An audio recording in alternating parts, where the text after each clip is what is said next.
అందరికీ నమస్కారం అండి. మిత్రభేదం 5వ భాగానికి స్వాగతం. క్రితం ఎపిసోడ్లో మనం దమనకుడు అనే నక్క తన రాజైన సింహమైన పింగళకుడు ఎందుకు భయపడుతున్నాడో కారణం తెలుసుకొస్తానని చెప్పేసి వెళ్తాడు.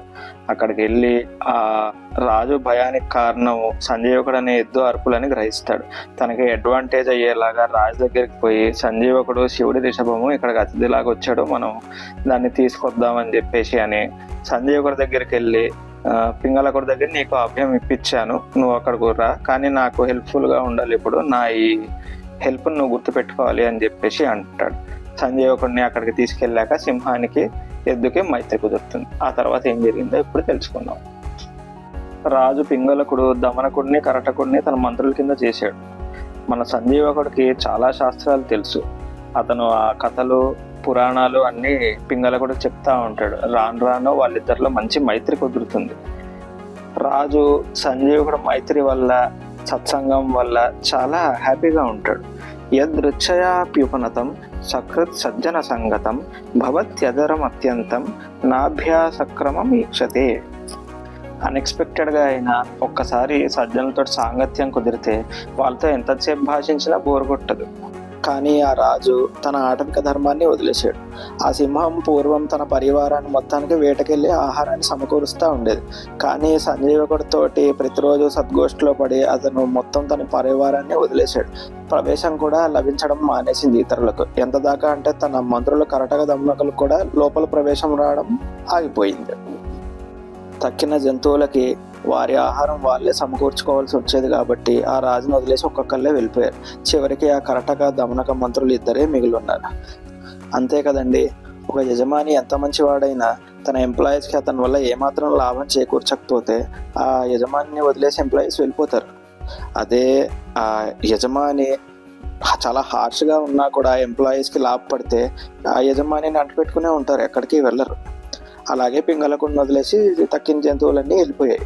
ఇది చూసి ఆ నక్కలు బాగా బాధపడుతూ ఉండేవాళ్ళు. ఆకలి పర్యవసానాల గురించి విష్ణు శర్మ గారు ఈ చిత్రమైన శ్లోకంలో చక్కగా చెప్పారు. అత్తుం వాంఛతి శాంభవో గణపతే రాకుం క్షుధార్త ఫణి తం క్రౌంచరిపో శిఖి గిరిసుత సింహోపి నాగాశనం ఈద్ధం యత్ర పరిగ్రహస్య ఘటన శంభోరపి స్యాత్ గృహే తత్ర అన్యస్య కథం న భావి జగతో యస్మాత్ స్వరూపం హి తత్. సాక్షాత్ శివుడింట్లో కూడా ఒకరోజు మహా ఆకలితో ఉన్నప్పుడు గణపతి వాహనమైన ఎలుకని శివుడి మెడలో ఉన్న నాగపాము తినేద్దామని చూస్తుందంట. ఆ శివుడి మెడలో నాగపాముని కార్తికేయుడి వాహనమైన నెమలి తినేద్దామని చూస్తుందంట.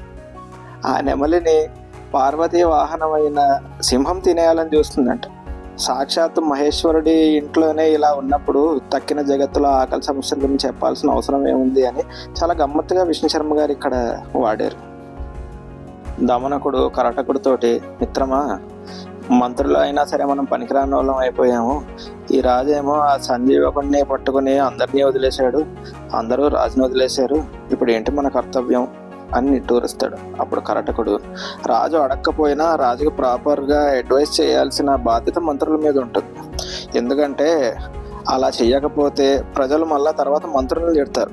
నేను వద్దని చెప్పినా సరే సంజీవకుడిని ఇక్కడ తెచ్చిపెట్టావు, ఈ పరిస్థితి అంతటికీ అలా కారణమయ్యావు అని చెప్పేసి కరటకుడిని తిడతాడు. దమనకుడు అప్పుడు, నిజమే, జంబుకో హుడు యుద్ధేన వయం చ ఆషాఢభూతిన దూతిక పరకార్యేన త్రయోదోష స్వయంకృత. పొట్టేళ్ల యుద్ధంలోకి దూరి నక్క, ఆషాఢభూతి వల్ల నేను, పరకార్యంలోకి దూరి దూతిక, ముగ్గురు స్వయంకృత అపరాధాలు చేసే దోషాలకు పొందాం. కరటకుడు ఇది విని ఏంటిది అని అడుగుతాడు. దమనకుడు అప్పుడు ఆ కథ చెప్పడం మొదలెడతాడు. ఆషాఢభూతి, నక్క ఇంకా దూతిక కథ. ఒక ఊరిలో మఠం ఉండేది. ఆ మఠానికి అధిపతి దేవశర్మ అనే వ్యక్తి. ఆ మఠానికి చాలా మంది దాతలు బహుమానాల్ని, బట్టల్ని, ధనాన్ని ఇస్తూ ఉండడం వల్ల అక్కడ చాలా ధనం వచ్చి సమకూరింది. ఆ మఠాధిపతి ఆ ధనం మొత్తానికి బాధ్యత తీసుకున్నాడు. ఆ ధనం మొత్తాన్ని ఒక పెట్టెలో నిక్షేపంగా భద్రపరిచి ఒక గదిలో ఉంచేవాడు. ఆ గదిలోకి ఎవరిని రానిచ్చేవాడు కాదు. అందుకే అంటారు, అర్ధానాం అర్జనే దుఃఖం అర్ధితానాం చ రక్షణే ఆయే దుఃఖం వ్యయే దుఃఖం దిగర్ధ కష్ట సంశ్రయ. డబ్బు సంపాదించడం ఎంత కష్టమో దాన్ని రక్షించడం కూడా అంతే కష్టం. డబ్బు రావడము కష్టమే, పోవడము కష్టమే. డబ్బుతో కూడుకున్న విషయాలన్నీ కష్టాలే. ఆ మఠానికి ఆషాఢభూతి అనే వ్యక్తి వస్తాడు. అతను దొంగ. ఆ మఠంలో ఒక గదిలో ధనం ఒక పెట్టెలో ఉందని చెప్పేసి అతను పసిగడతాడు. ఆ ధనాన్ని ఎలాగైనా కాజేయాలని పన్నాగం పండుతాడు. అతడు ఆ మఠాధిపతి అయిన దేవశర్మ దగ్గరికి వెళ్ళి, మహానుభావ, యవ్వనము త్వరగా ఎగిరిపోతుంది. మన జీవితము అగ్గి మీద ఉన్న గడ్డి లాంటిది, ఎక్కువ కాలం ఉండదు. భోగాలంతా ఆకాశంలో వెళ్ళిపోయే మేఘాలు లాంటివి. మన ఫ్యామిలీ, మిత్రులు వీళ్ళందరూ కలలు. ఇట్లా ఉన్న సంసారాన్ని మనం ఎలా అధిగమించాలి అని ప్రశ్నిస్తాడు. దేవశర్మ ఈ మాటలు విని ఇంప్రెస్ అవుతాడు. ఆషాఢభూతితోటి, నువ్వు చాలా అదృష్టవంతుడివి. ఈ సత్యాన్ని నువ్వు చాలా తక్కువ వయసులోనే తెలుసుకున్నావు. వయసు పెరిగే కొద్దీ జ్ఞానం ఎవరికైనా వస్తుంది, కానీ తక్కువ వయసులో జ్ఞానం సంపాదించిన వాడు గొప్పవాడు. ఈ సంసారాన్ని అధిగమించాలంటే ఉత్తమమైన మార్గం శివుడి మంత్రం. షడక్షరేణ మంత్రేణ పుష్పం ఏకమపి స్వయం లింగస్య మూర్ని యోదధ్యాత్ నస భూయోపి జాయతే.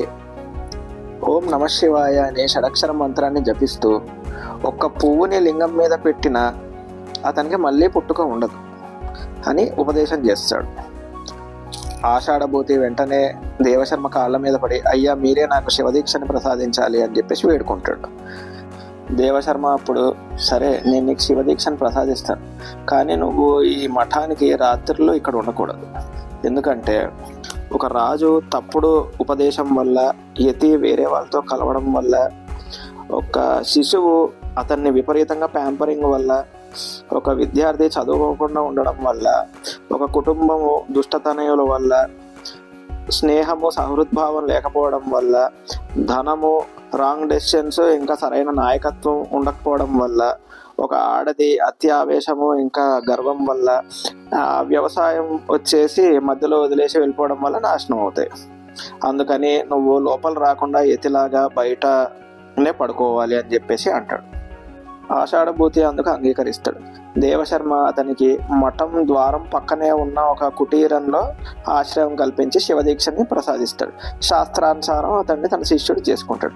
ఆషాఢభూతి కూడా అతనికి నక్కవీన్యం ప్రదర్శిస్తూ, పాదసేవ అటువంటివన్నీ సపర్యలు చేస్తూ అతన్ని చాలా ప్రసన్నం చేసుకుంటాడు, బొట్లో పడేస్తాడు. ఇంత చేసినా కూడా గురువు అతనికి మఠం లోపలికి ప్రవేశాన్ని ఇవ్వడు. ఆషాఢభూతికి చాలా కోపం వస్తూ ఉంటుంది. నేను ఎంత కష్టపడుతున్నా ఈయన నన్ను లోపలికి రానియట్లేదు, ఈయన చంపేసైనా నేను ఇంకా డబ్బు తీసేసుకుందామని ఫిక్స్ అవుతాడు. ఈ లోపల అతనికి అదృష్టం కలిసి వస్తుంది. దేవశర్మ శిష్యుల్లో ఒక అతని కొడుకు వచ్చి, గురువు గారు, ఈ సంవత్సరం దేవోత్సవాలు మీ చేతుల మీదుగా ప్రారంభించాల్సిందిగా విన్నపం అని చెప్పేసి వేడుకుంటాడు. దేవశర్మ కూడా దానికి అంగీకరించి ఆషాఢభూతితో ప్రయాణానికి సిద్ధంగా ఉండమంటాడు. దేవశర్మ ఆ పెట్టెలోంచి నగల్ని, ధనాన్ని తీసి మూటగట్టి ఆషాఢభూతితోటి ప్రయాణం అవుతాడు. అలా ప్రయాణం అవుతూ ఉంటే మధ్యలో అతనికి కాలకృత్యాలు తీర్చుకోవాల్సిన సమయం వస్తుంది. ఇన్నాళ్ళగా అతని సపర్యాల వల్ల ఆషాఢభూతి మీద నమ్మకంతో దేవశర్మ ఆ నగల్ని తనకిచ్చి ఇప్పుడే వస్తానని వెళ్తాడు.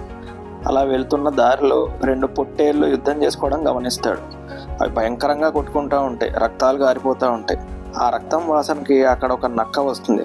ఆహా, నాకు ఆహారం దొరికింది అనుకుంటూ వాటి మధ్యలోకి వెళ్ళంగానే వాటి కొమ్ములతోటి ఆ నక్క కూడా చచ్చిపోతుంది.